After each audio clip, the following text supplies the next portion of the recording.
Good morning. This is the time and place for the Zoning Administrator's hearing for September 10, 2008. My name is Edith Fuentes, and I will be conducting the hearing as hearing officer. We have 3 cases today, and relevant exhibits are posted on the panels located directly behind me. Let me just quickly go through our hearing procedure. Under the provisions of Title 30, Chapter 30 of the Glendale Municipal Code, a variance shall be granted if 4 required findings are present. 1, that the strict application of the ordinance would result in practical difficulties or unnecessary hardship inconsistent with the general purposes and intent of the ordinance. 2, that there are exceptional circumstances or conditions applicable to the property involved or to the intended use or development of the property that do not apply generally to other property in the same zone or neighborhood. 3, that the granting of the variance will not be materially detrimental to the public welfare or injurious to the property or improvements in such zone or neighborhood in which the property is located. And 4, that the granting of the variance will not be contrary to the objectives of the ordinance. Under the provisions of Title 30, Chapter 30 of the Glendale Municipal Code, a conditional use permit shall be granted if 4 required findings are present. 1, that the proposed use will be consistent with the elements and objectives of the general plan. 2, that the use and its associated structures and facilities will not be detrimental to the public health or safety, the general welfare, or the environment. 3, that the use and facilities will not adversely affect or conflict with adjacent uses or impede the normal development of surrounding property. And 4, that adequate public and private facilities will be provided for the proposed use.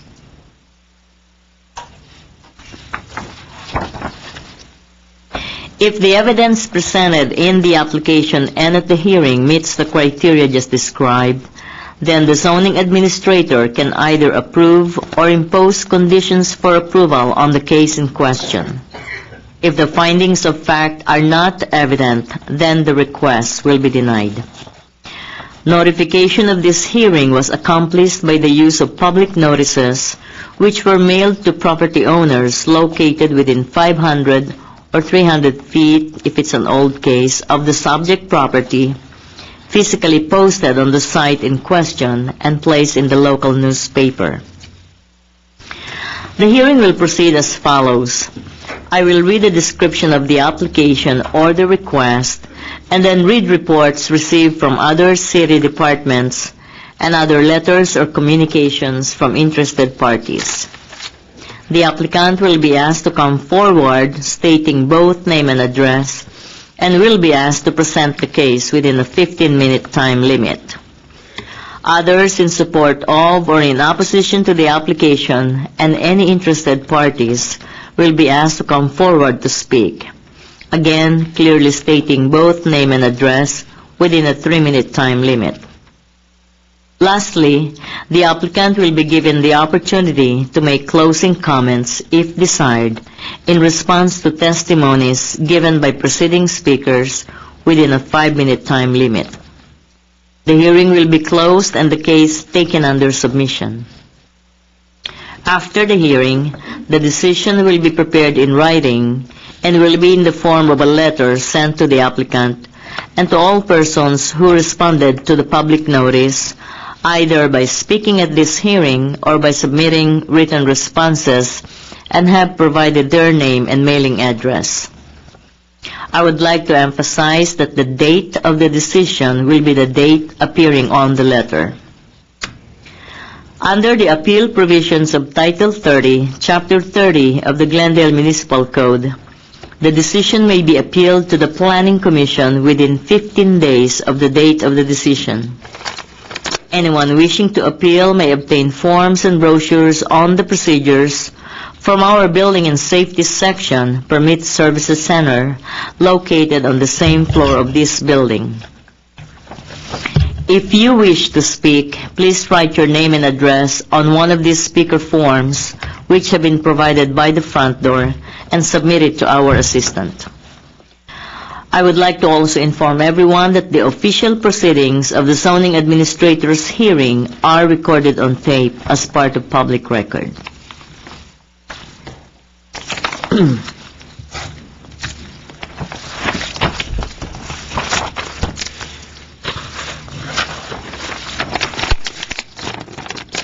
Our first case is conditional use permit 2008-024.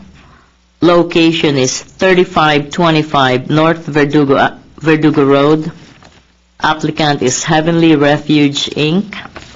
This is an application to renew a conditional use permit to allow massage services in conjunction with an existing beauty salon located at 3525 Verdugo Road in the C3 Commercial Services Zone, described as lots 3 through 9, Block 9, Spar Heights Tract.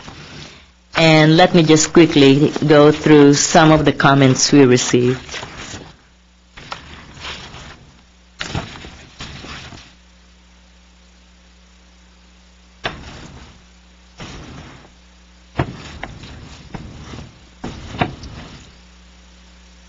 We have a letter from the general manager of Andy's Transfer and Storage located at 3464 North Verdugo Road.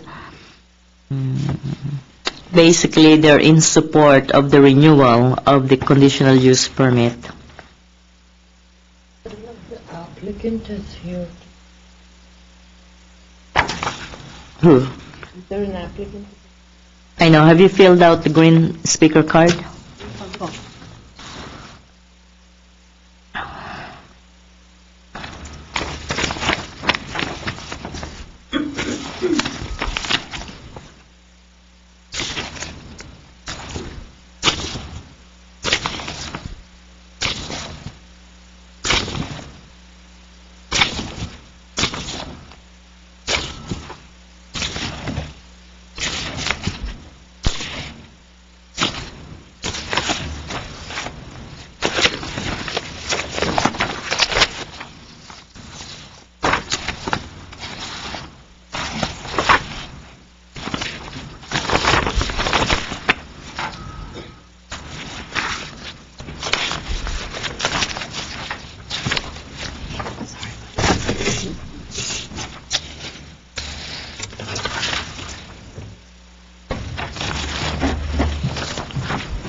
From Police Department, they are just reminding the applicant or the operator to obtain a massage premise permit from the city's city clerk permit, I think. And any other massage technicians are also required to get operator permits. I'm the only one in that facility who's... I'll talk to you when I get there.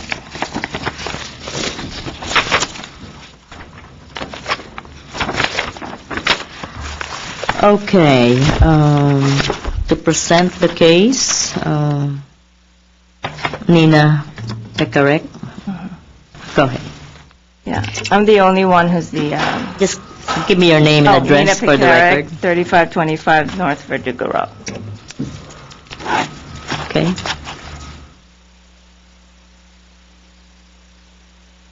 Yes, I'm the only one who's the massage therapist in that facility.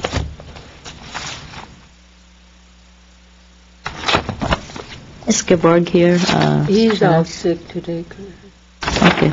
I have a copy of your application. Why don't you go ahead and go through the 4 findings required so you can address them.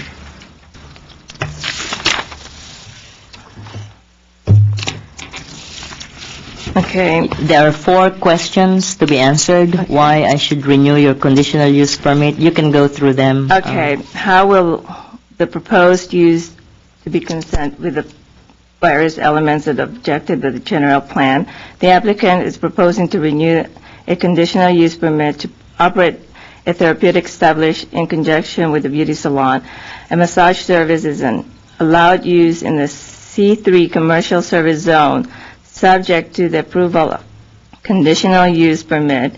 The proposed use is compatible and consistent with the surrounding neighborhood. Why will the proposed use and its established structure and facility not to detrimental to the public's health, safety, and general welfare and environment? The proposed use is located within a strip mall along North Verdugo Road. The prior conditional use permit was approved within the same strip mall. The proposed use meets the intent of the zoning ordinance and will be beneficial and desirable for the public and the community. All necessary license and permit are required by any governmental agency will be obtained and kept current. Number 3, why will the proposed use and facilities not adversely affect and conflict with adjacent uses or impede the normal development of surrounding property? The proposed facility is well situated in the building and is considered as a service use, which is consistent with other tenants in the building. The premises will be maintained in a clean and orderly condition, free of trash and graffiti.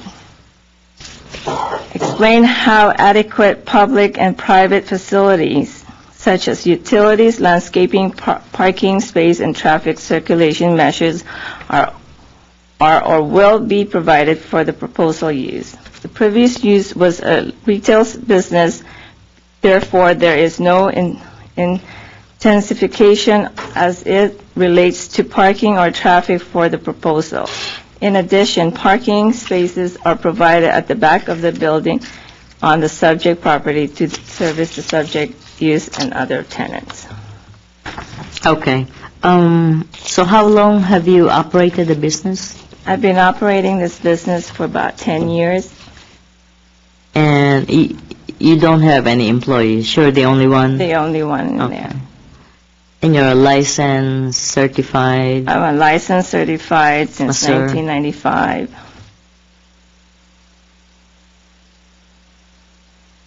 And you've kept all of your permits current and... I'm well established and educated, continuing education. Okay. You have your city clerk permits and license, right? Yes. And let's see.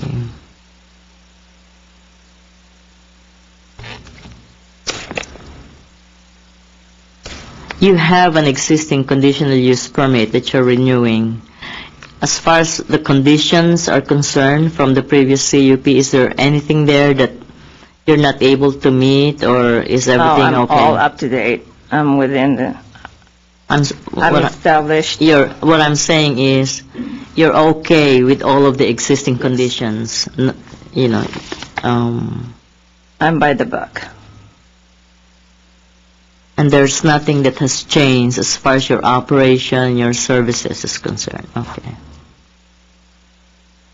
So you will be able to meet the same conditions if the same conditions applied to your renewal. Everything will be all the same. Anything else you would like to add? No. Okay, let me just ask, is there anybody else here who would like to speak in support or in opposition to this application? Seeing none, do you have any closing comments? No, I don't. You just want it to be renewed? I just want to be renewed. Okay. Okay, you can give me back my application. Thank you.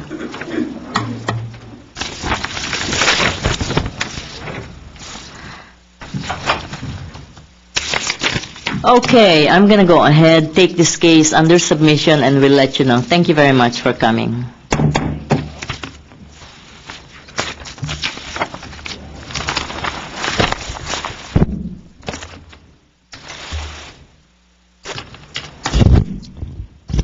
Our next case is conditional use permit 2008-029. Location is 1023 South Brand Boulevard, Suite B.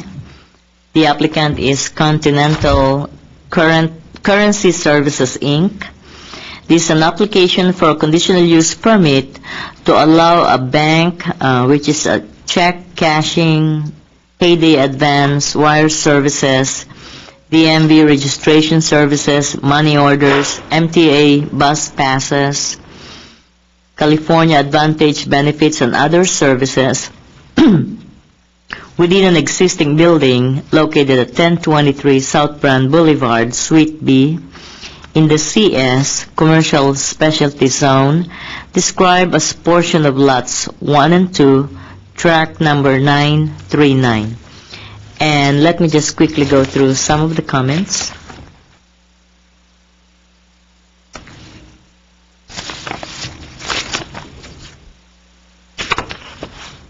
So, I have a note here, no major issues or comments from departments or any interested parties. So, to present the case,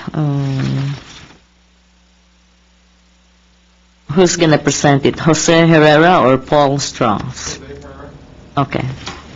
If Paul is going to speak, you're going to have to fill out a separate speaker's card. If not, then this is okay. Go ahead.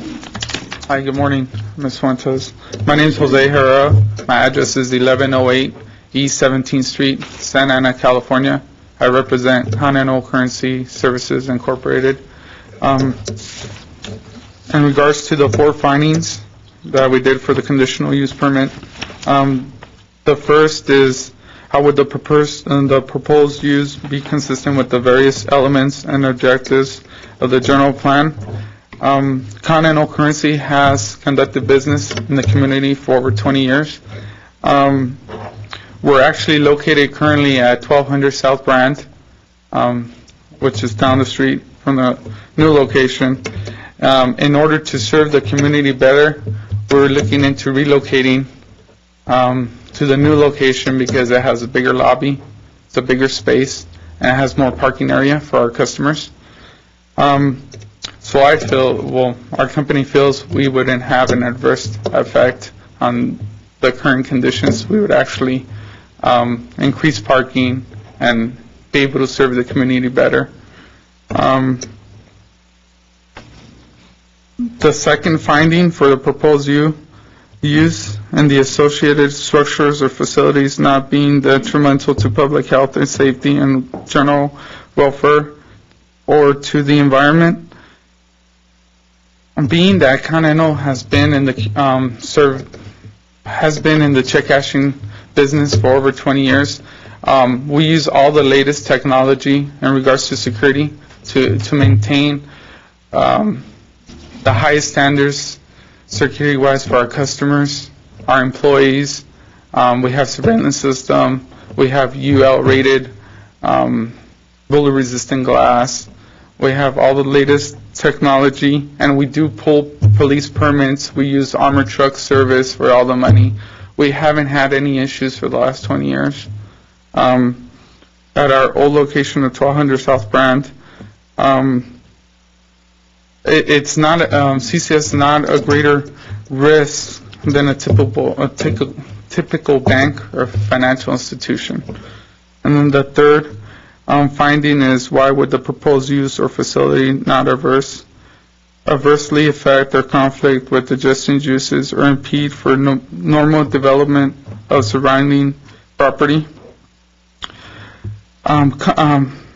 CCS has conducted business on brand for over 20 years, so we're actually part of the brand boulevard of cars. We have built relationships with all the dealerships and their employees to cash their checks. We actually give them a special rate. And CCS also provides wires, transfers, money orders, DMV registration, which is needed for automotive purposes, and also payroll payroll check cashing for our key customers, which is the automotive industry. Okay. The fourth finding is to explain how adequate public and private facilities such as utilities, landscaping, public spaces, and traffic circulation measures are and will be provided for the proposed use. Since the premises has for decades been in use for various retail and other businesses, CCS assumes that adequate public utilities are provided. The common and public areas that are adjacent to the premises are landscaped and controlled by the owner of the property and appear to be well-maintained. Traffic circulation will be an excellent, since sufficient parking is provided for both the side and rear of the premises, and access is provided by traffic lights at the immediate intersection. And that's it, ma'am. Okay, so you have been at the 1200 South Brand location for the last 20 years? Yes, ma'am. Okay, and you've kept your licenses and permits current and Yes, up to ma'am. date? Okay. No incidents, No, nothing? no, ma'am. And you're going to move 2 blocks? Yes, 600, yeah. Right. Okay. What's your hours of operation? Hours of operation is 8 to 10. 8 a.m. to 10 p.m.? Monday through Friday. And on Saturdays is like 9 to 6. And then on Sundays, I think it's like 10 to 6. So you're also open on Sunday? Yes, ma'am. We try to, banks are closed on Sundays. And Okay. Let's see. How many employees do you have? 4 employees. Do they work all at the same No, time, or ma'am, I are have- they staggered? Yeah, staggered. So it's like you would normally like have 1 or 2 maximum? Exactly, in the Okay. morning and then in the afternoon when it starts getting And like busy. what you said, the new location at 1023, you have bigger facilities and more parking spaces? Yes, ma'am. Okay. How long does it normally, for someone to go in there, how long does it take to get his business in and Our out? customers should be in and out of the store in less than 10 minutes. 10 minutes. Yes, ma'am. I haven't tried it, but, No, yeah. may get a bus pass. And Oh, yeah, it's Yeah. really, especially Yeah, with that was them fat, programs. yes. Okay, good. Thank you very much. Not a problem. Oh, one quick question. Are you working with the business, or are you just representing them? Are you there? Actually, I work You- for you work the there owner. I work directly for the owner. Okay, Okay. okay, good. Thank you very much. Anybody else? Okay, Scott Lowe? Sure. You're part of the applicant? Okay. I'll make it very brief. Thank you. Give me your name and My name is address Paul for the Strauss. record, okay? The address would be 1108 East 17th Street, Santa Ana. And what's your relationship with the application? I manage all the real estate You manage, facilities. okay. I just wanted to point out that in our application, special attention to statement of additional facts, specifically the hard case issue here, in that, and I don't think it's necessary to go into all the details, it's in the statement, where in this case, there has been construction done for this particular location. It's ready to open. We did obtain building permits and so forth to do that. So we're kind of stuck right now. It doesn't have any bearing with me. I don't care if you have finished your job. The conditional use permit needs to be approved. You can be there operating. If it doesn't get approved, you're still going to have to get out of there. So I'm addressing the hardship. I'm just letting you know. I'm just addressing the hardship element that you brought up. Economics is not an reason for me to grant a conditional use permit or a variance. So if you can tell me anything else better than that. I'm just indicating we did obtain a city permit to do the work. What I'm more interested is your permits and licenses as far as being a cash checking establishment is concerned, are they all current, up to date, and That's no been addressed. incidents? Okay, thank you. Good, thank you very much. Scott Lowe.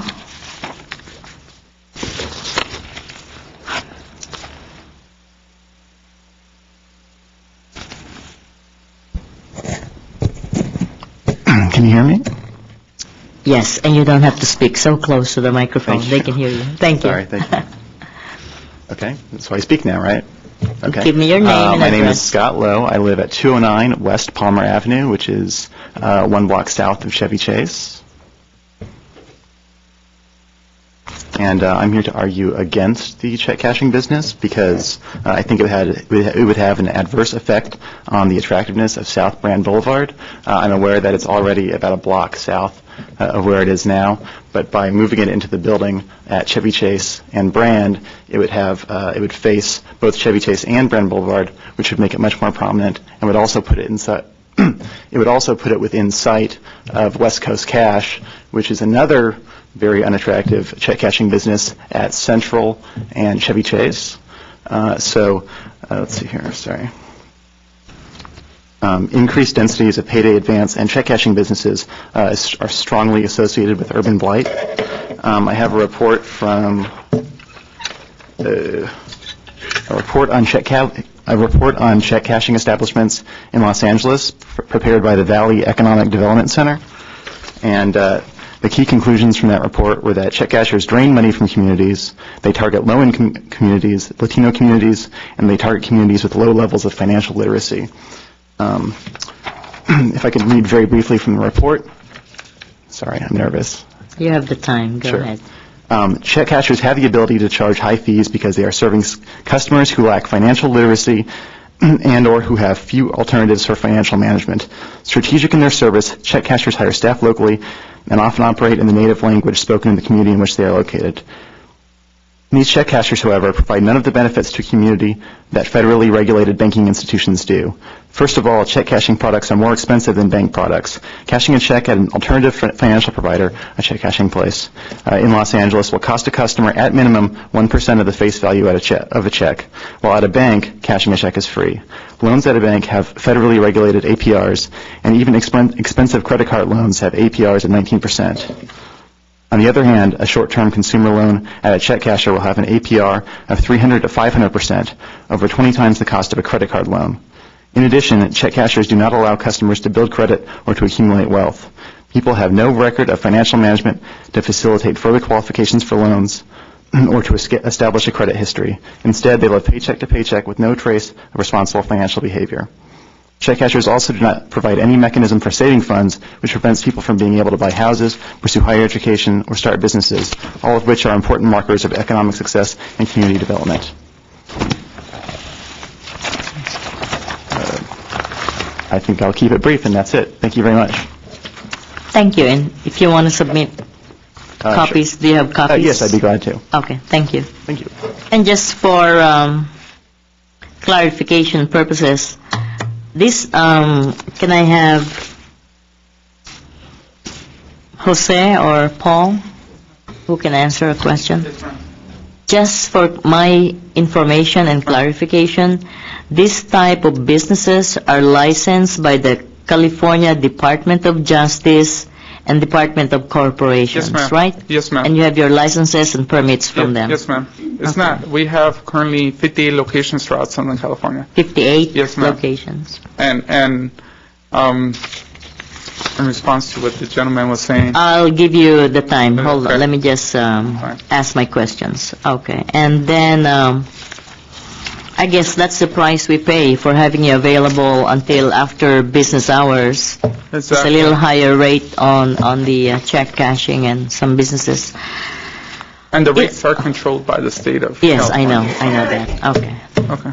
Okay, is there anybody else here who would like to speak in support or in opposition to this application?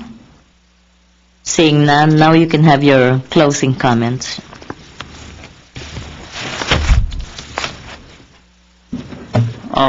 Just to close is, Continental Currency Incorporated takes pride in serving the community.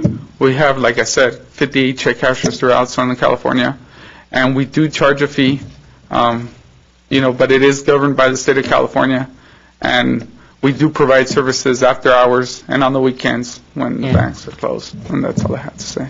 Okay, good. Perfect, thank you. Thank you very much. Thank you. I'm going to go ahead, take this case under submission, and we'll let you know. Thank you for coming.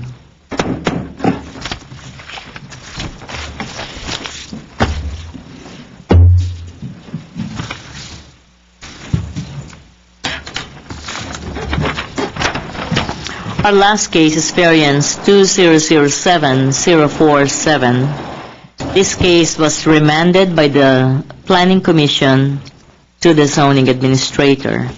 Location is 1449 El Miradero Avenue.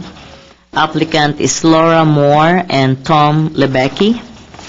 This is an application for a standards variance to allow an addition and remodel to a single-family dwelling and detached garage with a proposed floor area to lot area ratio of 0.35, where a floor area to lot ratio of 0.30 is allowed, located at 1449 El Miradero Avenue in the R1 low-density residential floor area district number 1, described as portions of lots 44 and 45, track number 5010.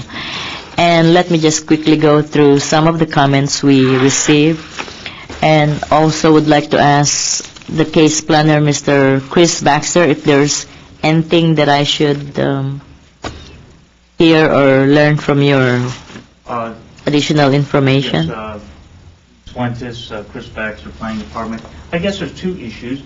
On the site plan, and I've talked to the applicant, I've met with the applicant's husband, Mr. Lebecki, and regarding the garage and water and power. And water and power is going to allow them to keep the garage at that location, even if they take the garage all the way down. There's a power pole. Do you wanna come up here and kind of walk me through the site plan? So we have, if I may, right here's a power pole. Normally, they would have to have a 5-foot setback, but water and power, the previous comments indicated that if the garage was totally removed, they would have to push the garage 5 feet forward. But they met with the water and power department, with the planning staff, and they said, no, you can maintain it at that distance right there. So the garage can be in this location, whether it's new or remodeled, okay? The other issue is a minor one here in the turn radius, which they're showing open here. They show a little green there, and technically can't be green in the backup area. I've talked to the applicant. They recognize that this little piece right So they're here, going to have to take that. that'll be paving. So those two minor things. And the changes from the from the original application? It's just basically a smaller floor area. Okay. Pretty much the footprint is very similar. The house is basically here. It's it's an addition to, and so it's Kind of reduced. just a reduced version of what we saw before in the previous application. It's just a .05 smaller. From 0.40 with the original request, now down to 0.35. Okay. Thank you. And the garage is basically the same. There is a little different, the design is pretty much the same. There is a little different look here on the garage, though. But the design is similar in terms of it is a Spanish mission colonial type of. Thank you. Okay, and let me just quickly go through some of the comments we received. From engineering, method of discharge of all on-site drainage shall be approved by the city engineer. And separate permits are required for all work within the public right-of-way, and the applicant shall bear all fees for the necessary permits and construction inspections. Applicant shall comply with all NPDES requirements, and other requirements may be required when plans check is done by engineering.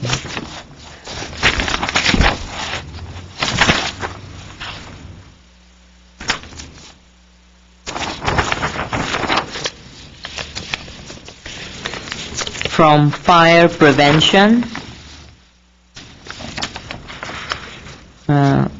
One of their major comments, there's increased exposure to adjacent properties.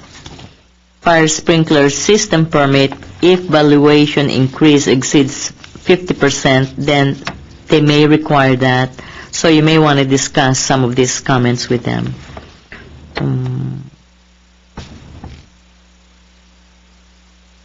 And this is for both the house and the garage.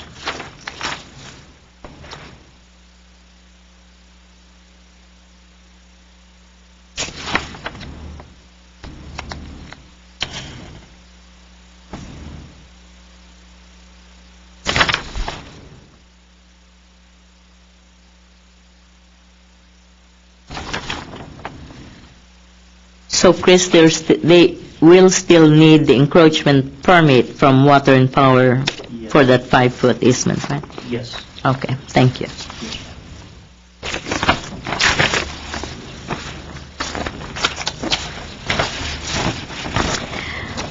Is Joanna Clark here?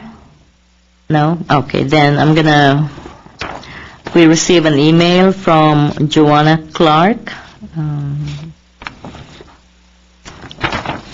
Look, they live at 1459 El Miradero.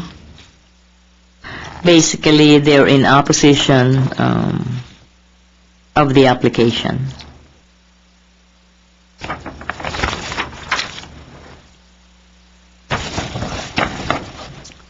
Is Joan Westgate here?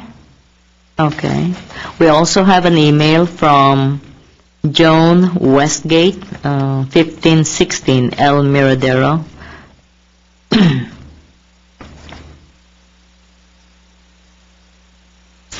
Again, in opposition of this application.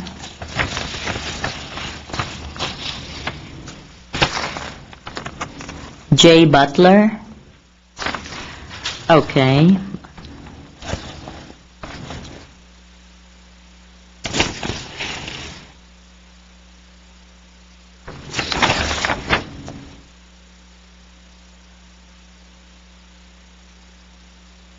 In opposition to this application. Elizabeth Groening. Okay.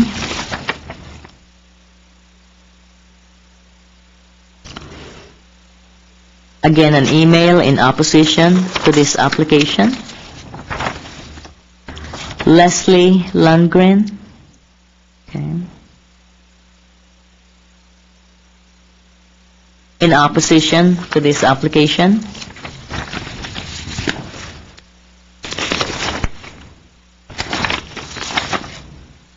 Cynthia Beres. Okay, I'm not going to read. Are you going to speak? Okay. Okay, good. If you need a copy of your email, I can lend it to you. So, I see Andrea here, so, okay.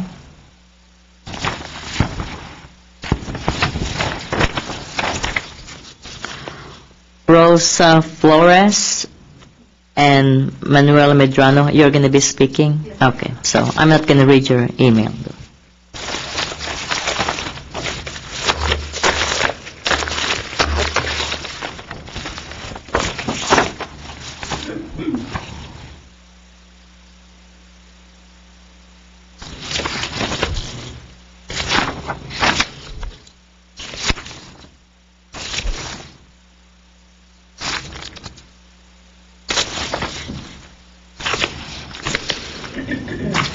Okay.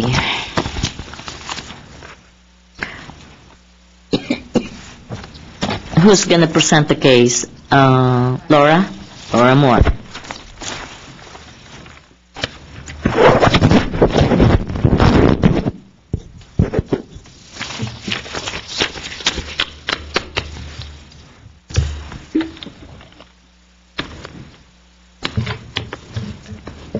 Miss Moore, can you pull down the microphone a little bit? There you go. Thank you.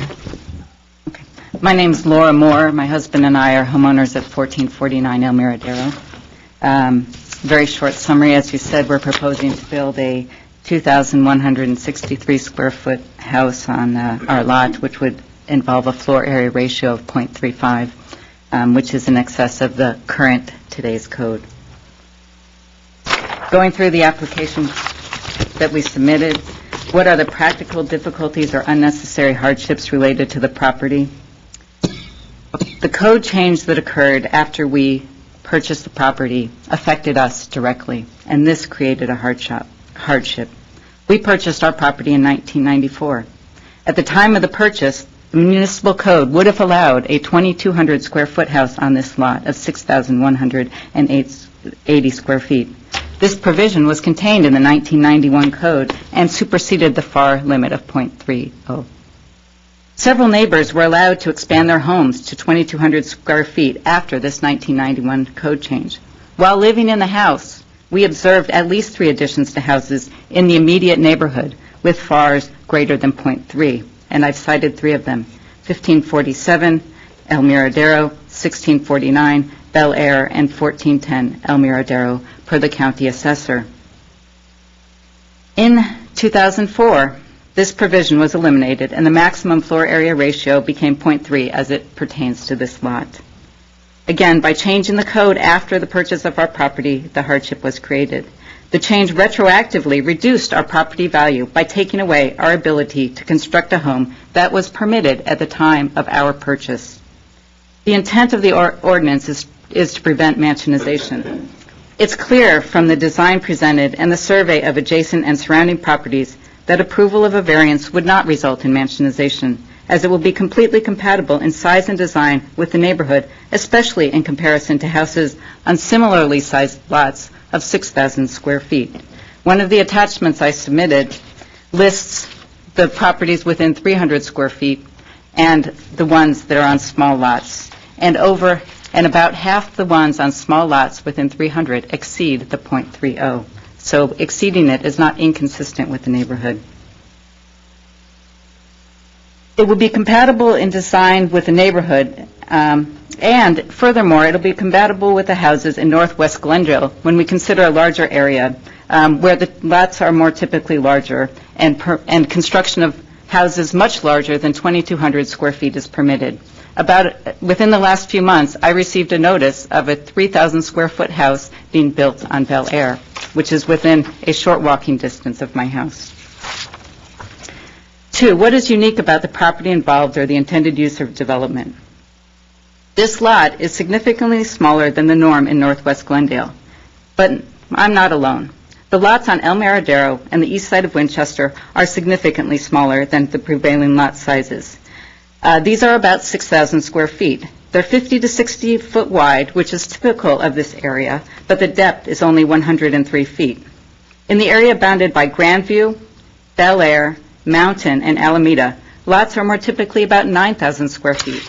And on a 9,000 square foot lot, which has a depth of 160 feet, a FAR of 0.3 allows 2,700 square feet residences. These lots, my lot on El Miradero and my neighbor's lots, are different than the others in the northwest Glendale community and should be addressed differently. Number 3, why will granting the variance not be detrimental to the public welfare?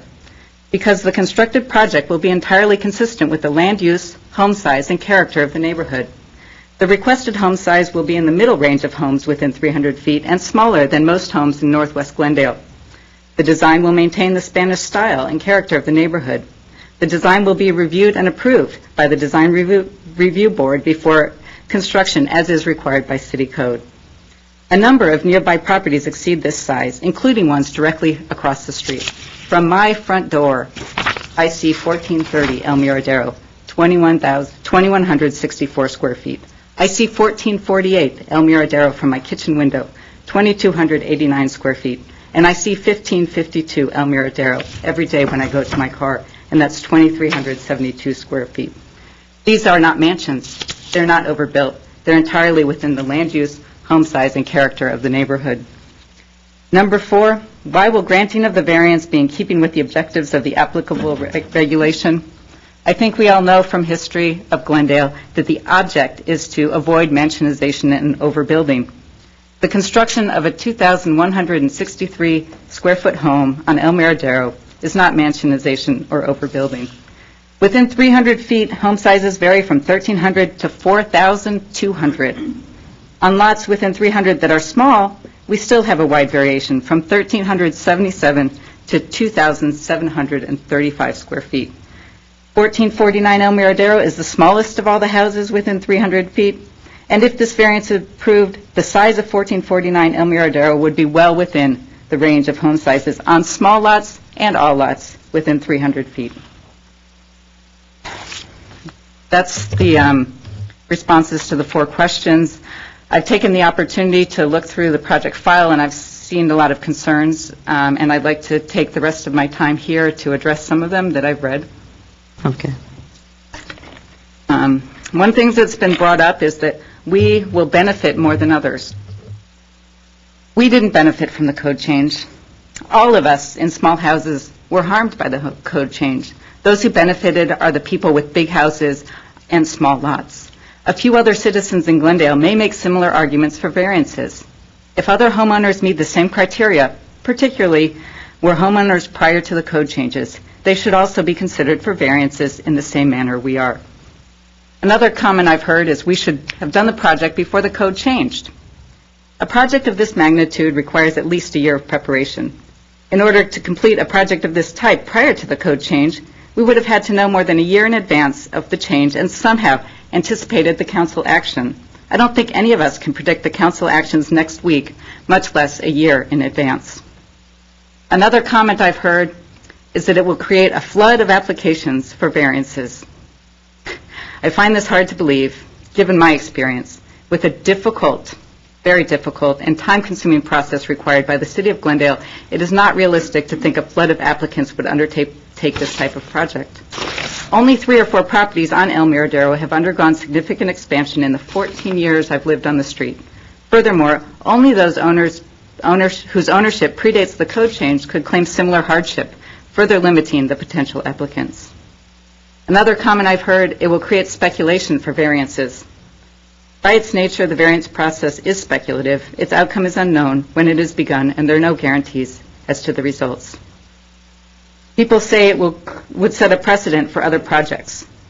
Some projects with similar circumstances may also make similar arguments. They should be considered fairly within the context of their neighborhood, provided hardship is demonstrated. I've also heard people say, well, some variances have been granted, but not for such a large increase in the FAR. If this is the case, then how do I know what's okay? Is 100 square feet acceptable, but 200 is not? By proposing a FAR similar to the code in place until 2004 and consistent with the neighborhood, we are making our best evaluation of what is reasonable.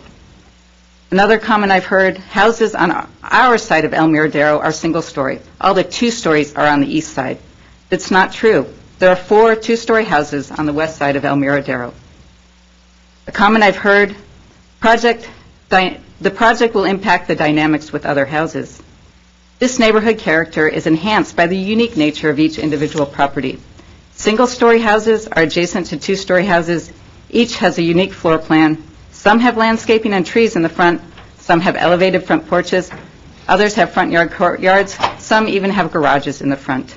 The uniqueness of each house is integral to the character of the neighborhood, and these design features will be fully vetted by the Design Review Board. And I have a copy for the record, a written copy I'd like to submit. Thank you.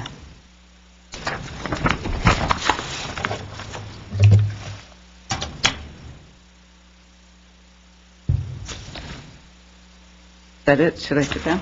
Yeah. You mentioned earlier 3 specific cases where the square footage of the house is over 2,000 square feet. You have 1430 El Miradero. I was writing them, but you went a little bit too. It's in the application. Okay. So 14.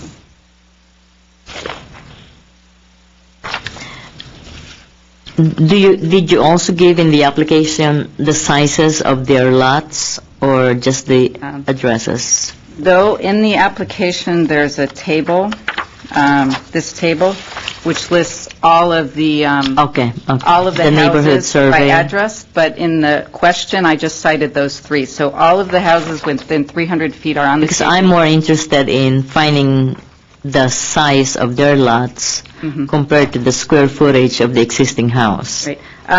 I'm using 6,000 as an average, but of the small lots, the ones we're talking about, the smallest one is 5,150, and the largest is 6,180, and there are 35 lots in that range.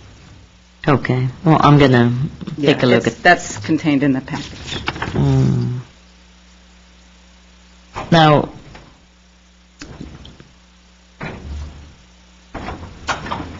you did a good job with 3 findings. However, the first finding, I just want to let you know, and I think you heard me mention it to an earlier applicant, I cannot use economics as a reason for granting a variance. And also the fact that the code changed, I don't think it's seen more as creating a hardship on an applicant, but I'm I sorry. need to hear, it's not, the code changed, so it changed. I need to hear a little bit more as far as what's the hardship, unnecessary hardship. Yeah. Well, That's, I would say the hardship is under the code, the .3, the additional hardship, because I beg to differ about the code change not being a hardship, obviously, but the lot, we would be allowed to construct an 1,854 square foot house under the current code. However, there are other limitations on the lot.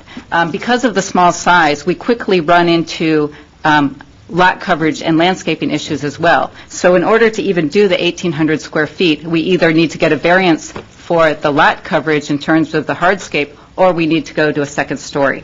So we one way or another, so we would need a variance if we were not to do a second story and try and do the 1,800. If we go 1,800 and do a second story, it's very difficult to create a workable space and include the stairs and develop a 2-story property that's, trying to accommodate this within the existing footprint that we have, because we're trying to lay out rooms and bring the stairs around, and given that would give us 477 square foot, but we have to lose some of that to put in the stairs, and it affects how the downstairs is now. So it's not like we can just, without looking at the entire design, place that block on top. So that's an additional hardship, trying to create enough space to make it reasonable and workable upstairs. so when did you buy your house? 1994, right before the Northridge earthquake. I mean, this house, 1994? 1994, And the code changed in 2004? yes. So,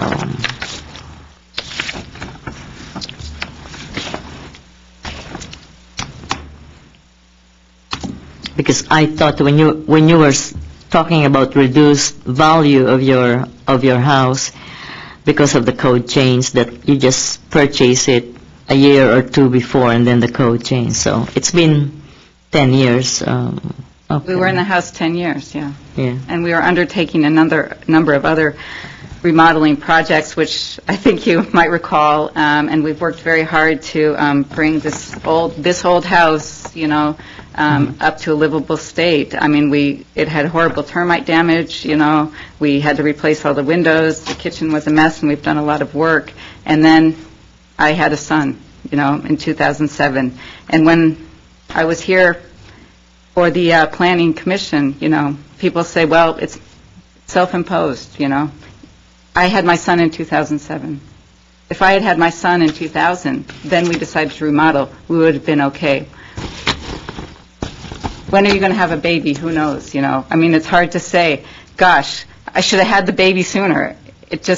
I'm not in control of that, We have a 2-bedroom house right now. We need a 3rd bedroom. We cannot, from our estimation, reasonably do a 3rd bedroom on the 1st floor. We need to go up To go up, the .3 is very restrictive for us, in trying to make the design. Okay. Thank you very much. Bert Notch.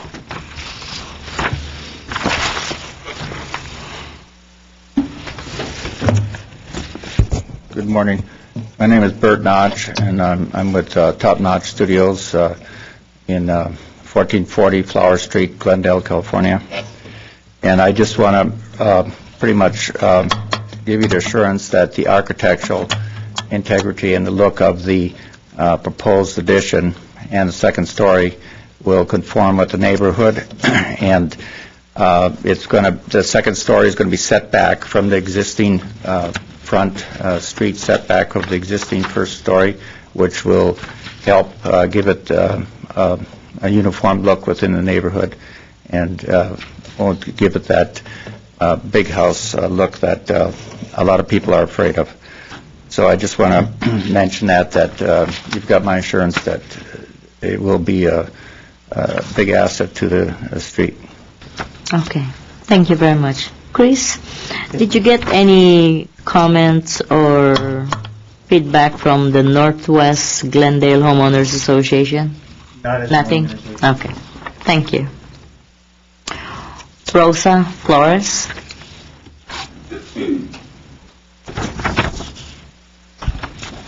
Good morning, Ms. Good morning. Fuentes. Thank you for letting me speak today. My name is Rosa Flores, and my husband, Manny Medrano, who unfortunately couldn't be here today, live at 1540 El Miradero Avenue. With all due respect to the applicants, whom I have never had the pleasure of meeting, this is not an application for a variance. This is a direct challenge to the FAR ordinance itself, because there's nothing unique or exceptional about their home.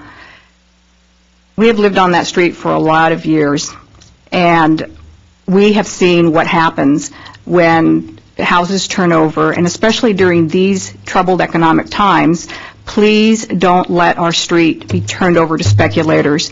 I have seen firsthand homes that have been vacated, abandoned, lost to foreclosure, and I've seen the people who come to look at the houses for prospective purchase.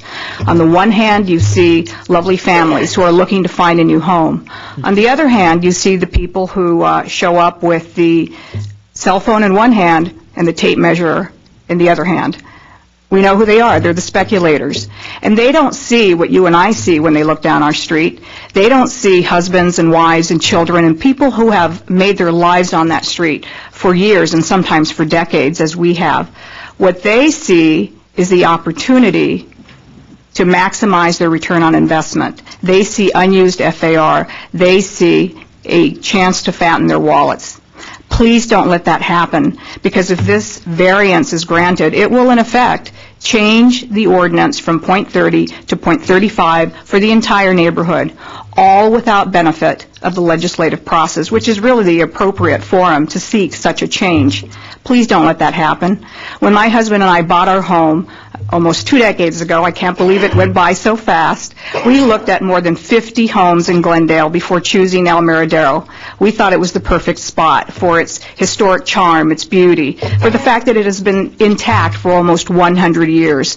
In fact, El Miradero was profiled in the real estate section of the LA Times for its charm and historic beauty. Please don't let that change. Please don't turn over our street and our neighborhood to the speculators, whom I have seen firsthand. Please deny this application for variance. Thank you very much for letting me speak. Thank you. Jonathan Barris. Okay.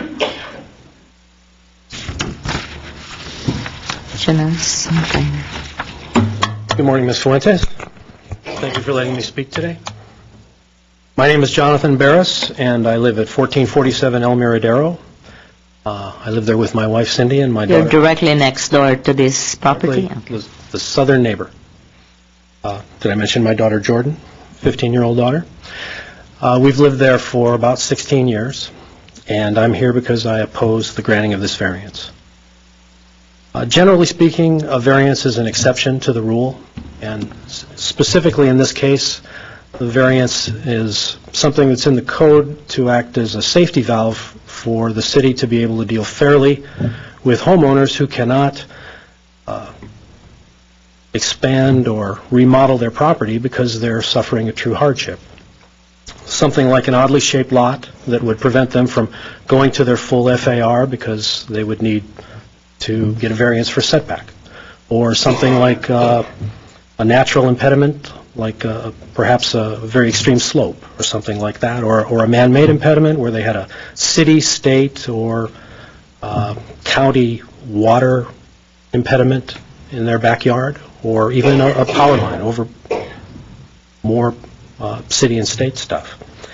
That isn't the case here. This lot is not suffering from any of those things, and in fact it's identical to most lots on the street. There's nothing unique about it in that sense, and there's no hardship here. The Lebeckis right now have a home that has approximately 1,300 square feet, and they could legally expand it to roughly 1,800 square feet and gain another roughly 500 square feet.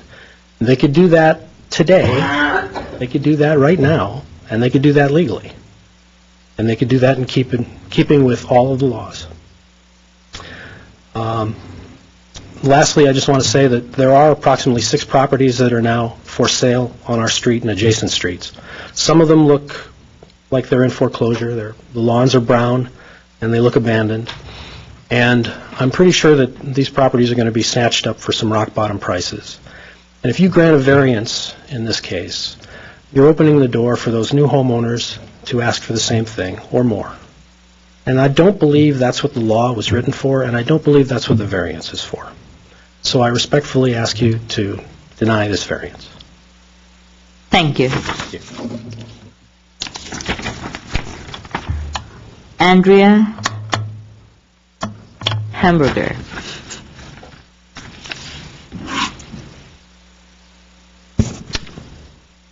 We're Connie and Andrea Hamburger. And I'm not going to read my whole letter. I just wanted to make a few key points. You have a copy of the letter. We really oppose the variance because of the precedent that it will set. It's nothing against these neighbors who have a legitimate reason for wanting to expand their house. They have a growing family. We understand that there's nothing personal in this.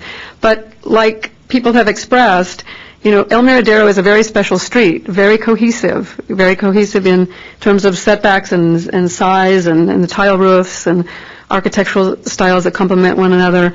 And to compare it to other streets, to compare it to Mountain or Bel Air or Grandview, it's just really irrelevant because those streets are so different. They're so much bigger. They have really different lot sizes. The scale of the houses on those streets are much grander. And the same with comparing it to Northwest Glendale. I mean, you look at some of those houses over on Cumberland as you go over, further, east, Cumberland Heights area, Art Even area, these houses, these lots are much, much bigger. So again, with all due respect, to compare El Miradero, which is very cohesive, with these other areas that may be adjacent but are very different, they're just not valid comparisons. My mom and I have followed the anti-mansionization efforts since they began. We attended all the hearings. We were part of the process through Northwest Glendale Homeowners Association. It's something that we've believed in for a long, long time. We continue to believe in it. And our concern here is you set a precedent with allowing a variance, and that's it. It just opens the possibility for anyone else who wants to do it. And the last thing I want to say about the 4 findings, you were not able to make the 4 findings the first time this project came forward for the .40. I don't see how, if you couldn't make them the first time, that you can make them the second time for a .35. It's still the same process. It's still the same findings, and making any exception, I just don't see. If you couldn't make it the first time, you can't make it the second time. So thank you. You have more detail about our thoughts in the letter, but that's all the points we're going to make right now. Thank you. Connie, you want to say something? I'm just the 2 of us. Okay. Moral support. Okay. Is there anybody else here who would like to speak in support or opposition to this application? Closing comments, Ms. Moore?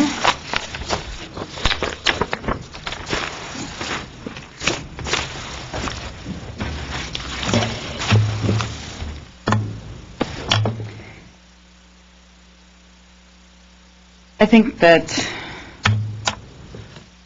the comparison and the statements on mansionization and overbuilding are inconsistent with what I presented. I've specifically addressed El Miradero, and I think clearly shown that the project would be consistent with the homes on El Miradero.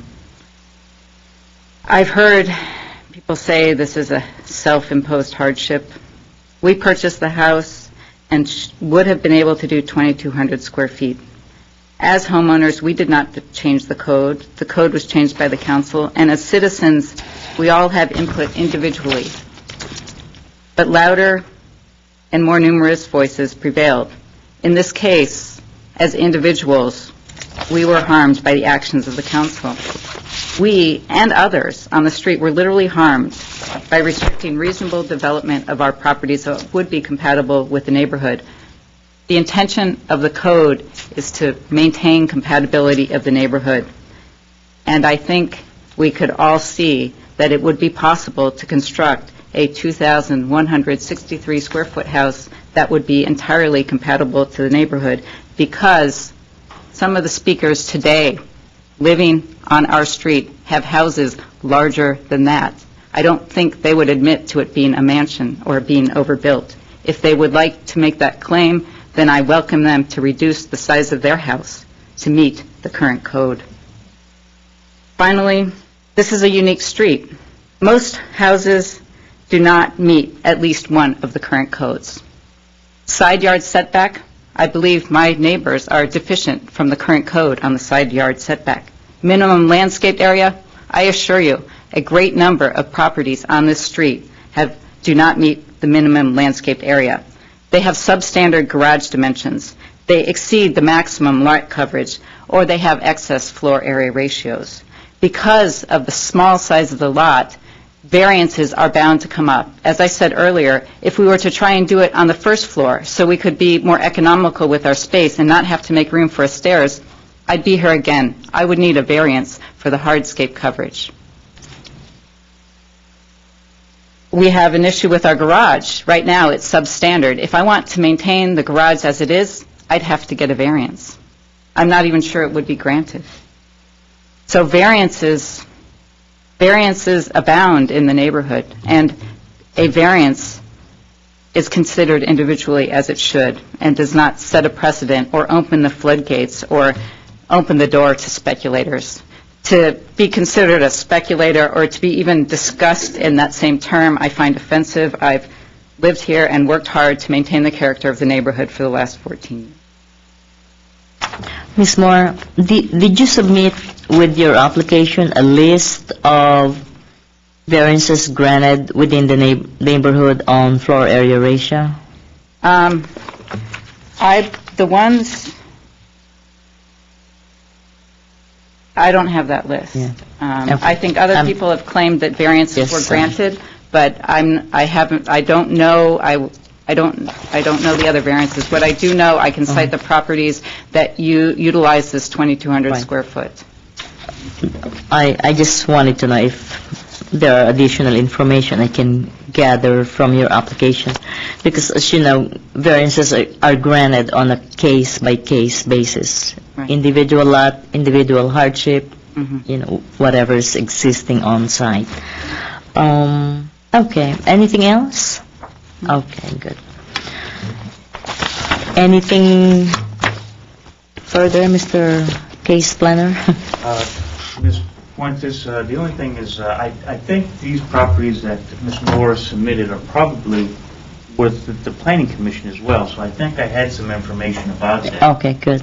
I may need some of those information, because I wanted to make sure that I've taken all the facts and whatever information prior to making a decision, so it's right and fair for everyone. Okay, so I'm going to go ahead, take this case under submission, and close the public hearing at 10:45 in the morning. Thank you all very much for coming.